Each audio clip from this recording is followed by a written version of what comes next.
Hello दोस्तों, आप सभी लोगों का एक्सीलेंट आर्यन क्लासेस में स्वागत है। हम समबाहु त्रिभुज के बारे में डिटेल से देखेंगे तथा अंत में शॉर्ट ट्रिक के माध्यम से भी देखेंगे। ठीक है, समबाहु त्रिभुज।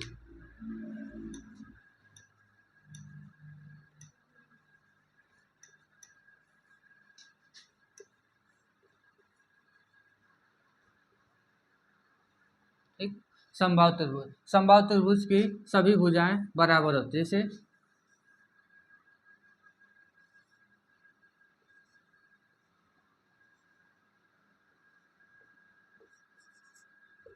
समबाहु त्रिभुज की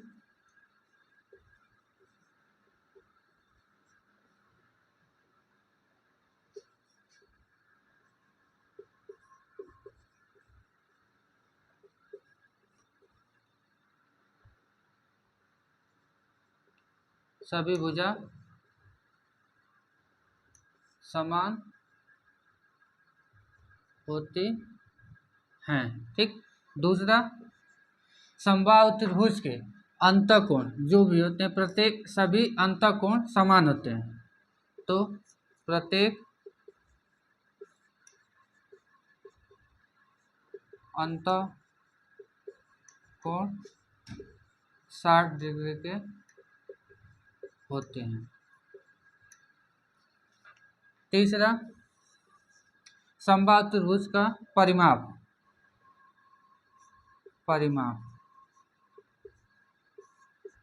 बराबर होता है कि तीनों भुजाओं का योग। तो ए प्लस ए यानी क्या हो जाएगा, 3a हो जाएगा। ठीक, इसके बाद समबाहु त्रिभुज की ऊंचाई ये होता है, इसको एच से प्रदर्शित करते हैं। तो ऊंचाई बराबर होता है एच बराबर कर्ण में 3/2a होता है। उसके बाद समबाहु त्रिभुज का क्षेत्रफल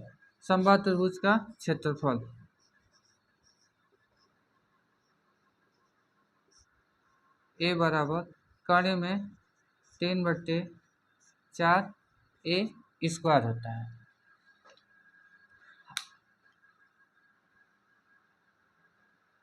ठीक है, अब इसके आगे देखते हैं। आगे अंतर्वृत्त की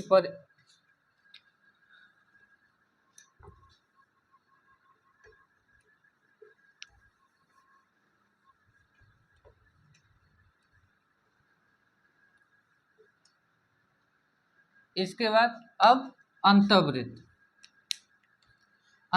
क्या है। देखिए, समबाहु त्रिभुज के अंतर्वृत्त क्या होता है।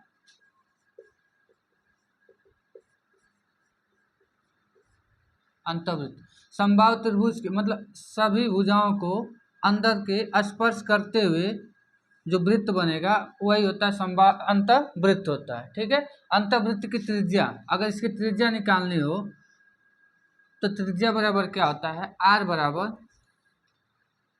a/2 कर्ण में 3। ठीक है, अब देखिए परिवृत्त, एक होता है परिवृत्त।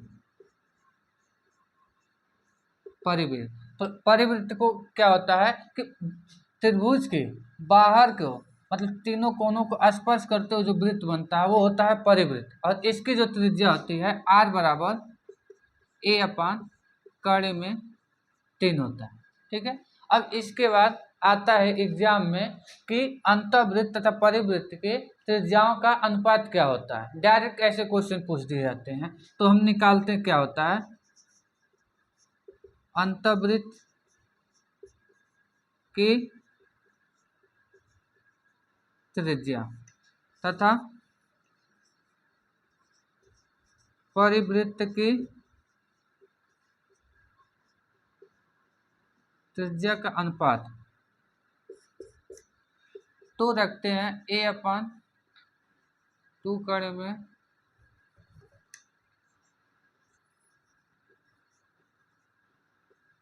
अब परिवृत्त की त्रिज्या क्या थी, a/2 कर्ण में 3।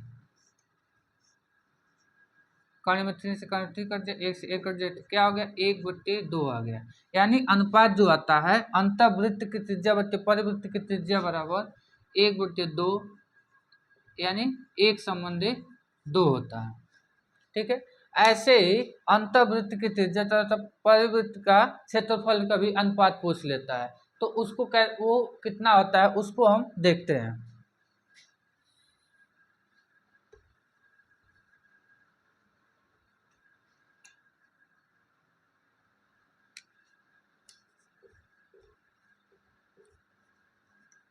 अंतर्वृत्त का क्षेत्रफल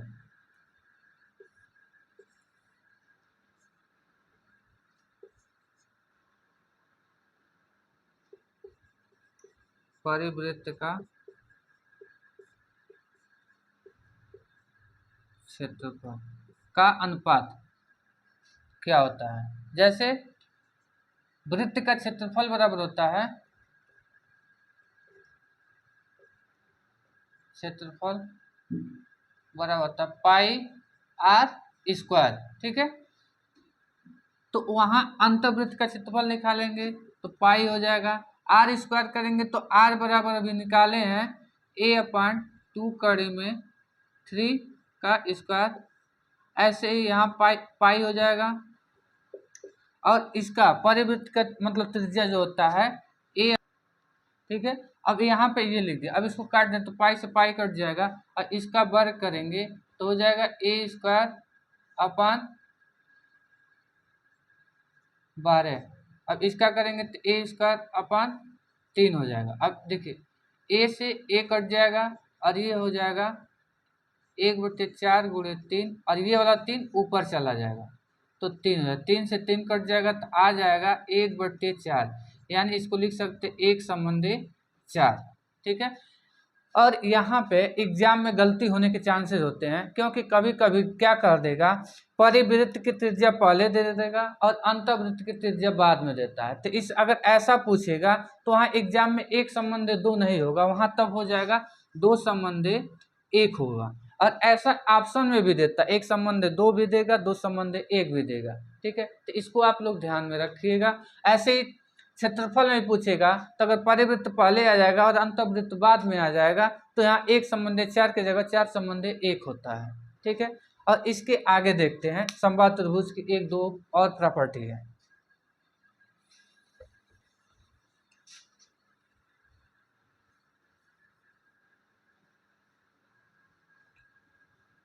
ठीक है, तो अब देखते हैं समबाहु त्रिभुज की अगली प्रॉपर्टी।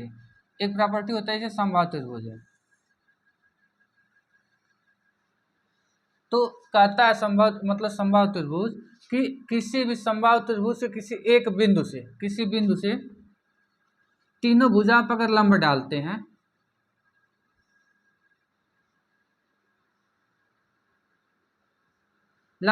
हैं तो इनकी जो ऊंचाई मतलब जो लंबाई होगी, जैसे मान लीजिए x है, ये y है और ये z है, ठीक है। इनकी लंबाई जो होगा तो लंबाइयों का जो योग होगा, ठीक है, वो समबाहु त्रिभुज की ऊंचाई के बराबर होता है, इसकी ऊंचाई के बराबर होता है। जैसे x plus y plus z बराबर एच के बराबर होता है। और एच बराबर अभी हम निकाले थे करने में 3/2 a होता है, ठीक है। और एक प्रॉपर्टी और होती है, वो किसी भी त्रिभुज के लिए लगाते हैं। जैसे ये त्रिभुज है, ठीक है, तो त्रिभुज की जो भुजा होती है इसके मध्य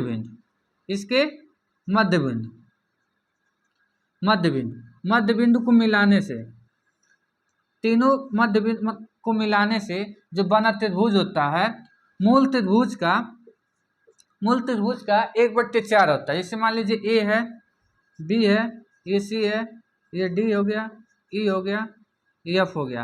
अगर हमें पूछ ले त्रिभुज डी ई एफ का क्षेत्रफल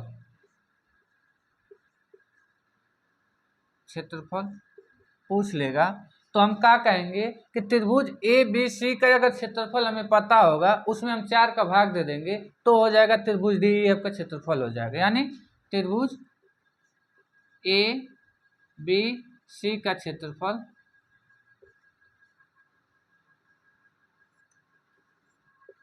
का 1/4 भाग होता है। इसको लिख भी देते हैं, अगर इसको परिभाषा में अगर इसे लिख देते हैं, किसी इसका अगर हम लिखते हैं, जैसे लिखेंगे किसी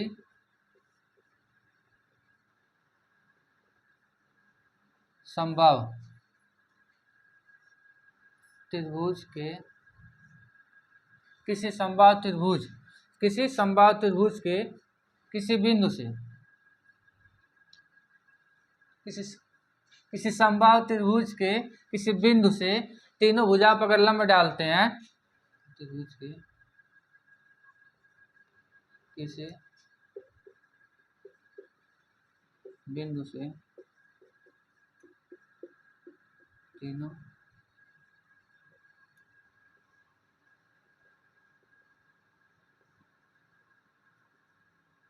लंब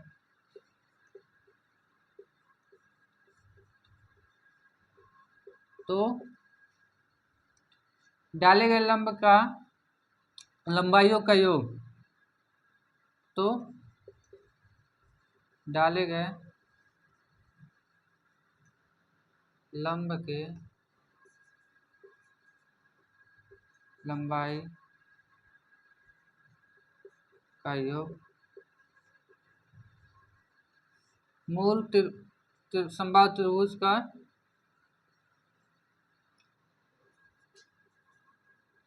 ऊंचाई के बराबर होता है। ठीक है, ऐसे। ठीक है, तो ये ऊंचाई मतलब के बराबर होता है। अगर इसको ऐसे ही लिखना होगा तो लिखेंगे किसी मतलब समबाहु त्रिभुज या किसी भी त्रिभुज की मध्य बिंदुओं को मिलाने से बना त्रिभुज का क्षेत्रफल जो होता है मूल त्रिभुज के क्षेत्रफल का 1/4 भाग होता है। अब देखिए आगे देखते हैं कि समबाहु त्रिभुज के ऊंचाई या क्षेत्रफल या भुजा अगर एक चीज मत पता रहेगा तो उसको कितना जल्दी हम निकाल सकते हैं एग्जाम में, उसके लिए देखते हैं शॉर्ट ट्रिक।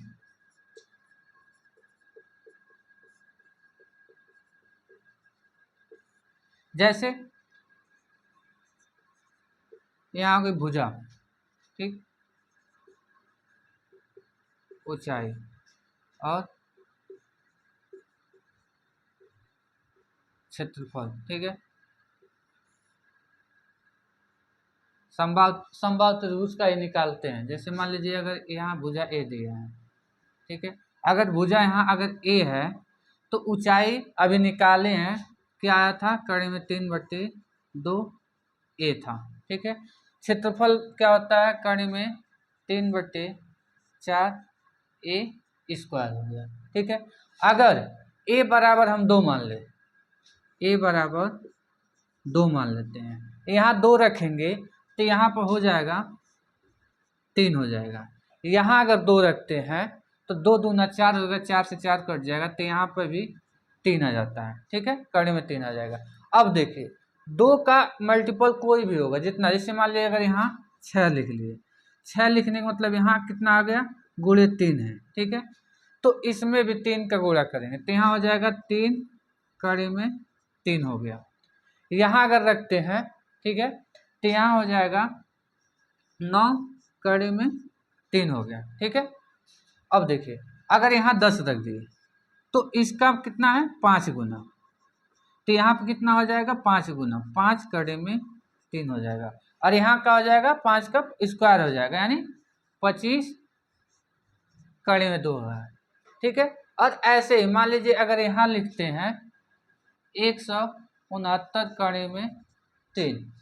ठीक है, अब देखिए अगर यहाँ पर क्या करते हैं क्षेत्रफल वाले में अगर लिख दें 169 कड़ी में 3, ठीक है, तो देखेंगे कड़ी में 3 को रहने दे, अगर 69 का वर्गमूल निकालेंगे तो कितना आएगा 13 आ जाएगा। 13 का ये क्या है 13 का स्क्वायर है। तो अगर ऊंचाई अगर हमको निकालना होगा तो क्या लिखेंगे 13 कड़ी में 3 हो जाएगा, और भुजा अगर निकालनी होगी तो जो 13 का स्क्वायर हो जाएगा मानो मल्टीपल हो जाएगा यानी क्या हो जाएगा 26 हो जाएगा। ठीक है, तो एक तरह से देख सकते हैं 2 के हो जाएगा। ठीक है, ऊंचाई अगर निकालना होगा तो क्या हो जाएगा कड़ी में 3 के हो जाएगा, और क्षेत्रफल अगर निकालना होगा तो इसको लिखेंगे कड़ी में 3 की स्क्वायर। और ऐसे ही आप किसी का भी अगर भुजा दिया होगा तो ऊंचाई, त्रिज्या, ऊंचाई और क्षेत्रफल निकाल सकते हैं। और इसके बाद भी अगर बना करके चाहेंगे तो परिवृत्त की त्रिज्या निकाल लेंगे, चाहेंगे तो अंतर्वृत्त की त्रिज्या निकाल लेंगे। ठीक है, एक सवाल आप लोग को देते हैं, इसे करके आप लोग कमेंट बॉक्स में जरूर इसका जवाब दीजिएगा। ठीक है, तो एक सवाल आप लोग को देखते हैं, उसे आप करके जवाब दीजिएगा। जैसे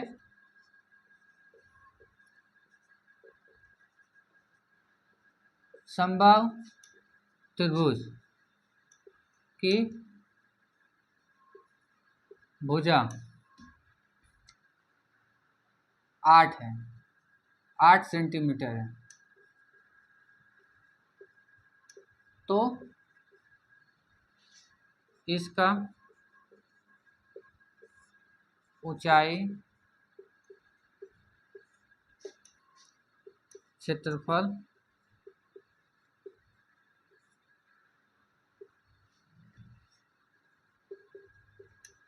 परिवृत्त की त्रिज्या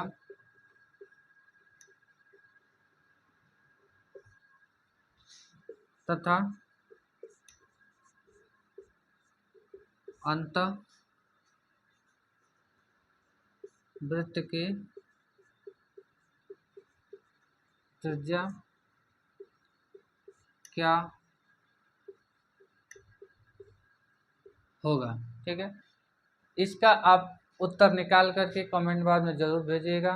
ठीक है, वीडियो अच्छा लगा हो तो लाइक, शेयर एंड चैनल को सब्सक्राइब करिए।